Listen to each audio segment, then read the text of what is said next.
All right, you better pay attention. Premium. All right, so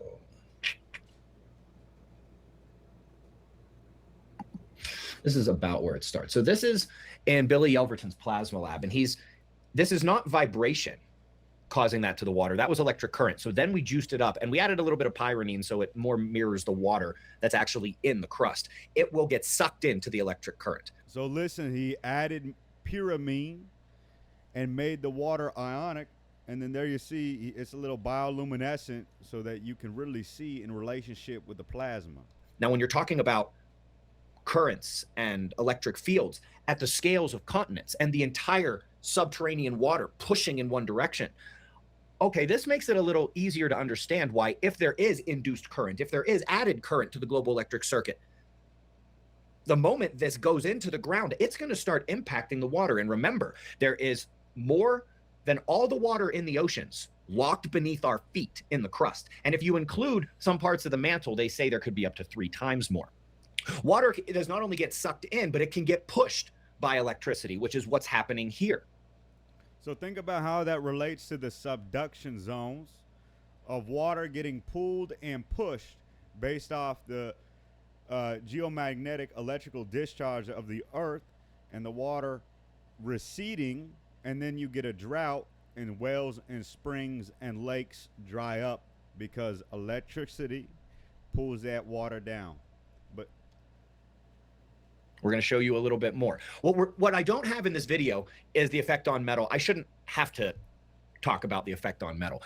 And what he implies whenever he said he should not talk about the effect on metal, he's saying that shit will catch on fire. Metal will be ionized. Metal will melt away.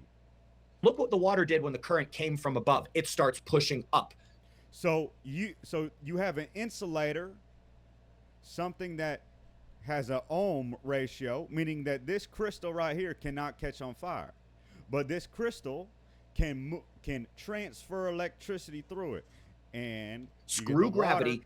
You get the water getting pulled up based on the electricity. And if we flip this image upside down, it's the opposite, right? If you flip this upside down, as above, so below, and you say that the very bottom of this image is the outer layer, the other side of the earth, and that's the deep below, that water is going down and you get subduction, and that's where all these droughts are coming from. I'm going to push up on the rocks when the current is coming straight down. Think about a subduction zone. Think about a megathrust. Now, this is interesting. I may not be going to show you metal here, but he did olivine. The number one most abundant thing beneath our feet is the crystal olivine. Now, so he's saying olivine. So now you got electricity behaving with water, ionized water filled with minerals. Now you can see, and the rocks also behave. Some of the crystals are moving because he's touching them, but he's touching them with a grounding rod. So you can say that's also the opposite.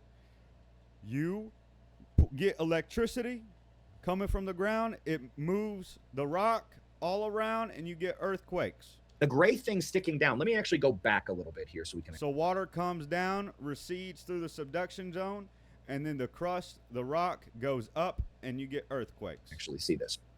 We were charging it up for like an hour with no discharge current, and that grounding rod is discharging it. So, okay, yes, he's moving some of the crystals, but some of them are moving because they're discharging their electricity. So this isn't even a lot of electricity that he's working with. This is very little, and it's making these crystals move. You can look this up online. It's got a bunch of different names. I think the easiest one to remember is self-translocation of olivine upon discharge. I don't know what the actual technical term for this is, but this is how most of us have been modeling it. I sort of vomited my imagination and my how I pictured this at Billy, and he's like, "Just give me a day," and he literally had this video ready for us within 24 hours showing that yes, absolutely. Okay, whether it's electricity or magnetism, the metal's going to be affected. But what about the water? What about the crystals? So he's saying, yeah, all the plasma fire is happening. Everyone's house is getting melted. Everyone's trees are burning down. So what? Who cares? It's about the crust. It's about the water. Okay? And he's going to go on to say the geomagnetism barely even matters. The electrical discharge is geomagnetism. And so coming back to here, I have to give these folks from the Key Lab of Physics and Energy Technology at the North China Electric Power Praise China. University and the Institute of Geophysics at the China Earthquake Administration in Beijing. 10 points for noticing and conclusively proving the statistical connection between the sun's activity and earthquakes, to where you must start asking for a mechanism, because this is beyond random chance. So he's saying the only thing that can cause earthquakes is electrical discharge and volcanoes. Volcanoes and earthquakes comes from electrical discharge. And we've seen this in hundreds of papers already. But I think that they falter in choosing tails of the coin. I think heads is the better call here. Again, heads being electricity, tails. So he's saying you don't want to look at the tail. You don't want to look at the effect. You want to look at the origin, the godfather of the issue. Tails being magnetism. Now, and then he goes on to say it's not even magnetism. It's only electricity. In my most honest analysis of this, I would say there is probably mostly the electric forcing, and to suggest that from a scientific physics perspective, the magnetic impact on the metal is zero, of course not. Of course not. But I really think that this is more about the electric than the magnetic. So whenever you start talking about big events, that whether it's earthquakes, volcanoes, tsunamis, or major cold fronts or major plasma fires, you're never looking at geomagnetism.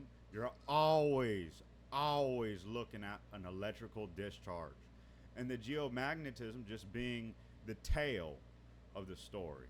But the head and what you're facing, what you're looking at, is always geomagnetism creating the electrical discharge.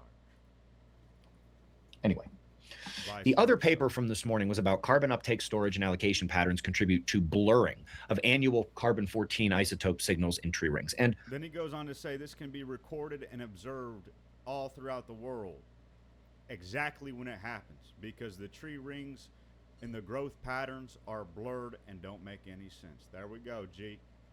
Wake up. Close your eyes, open one.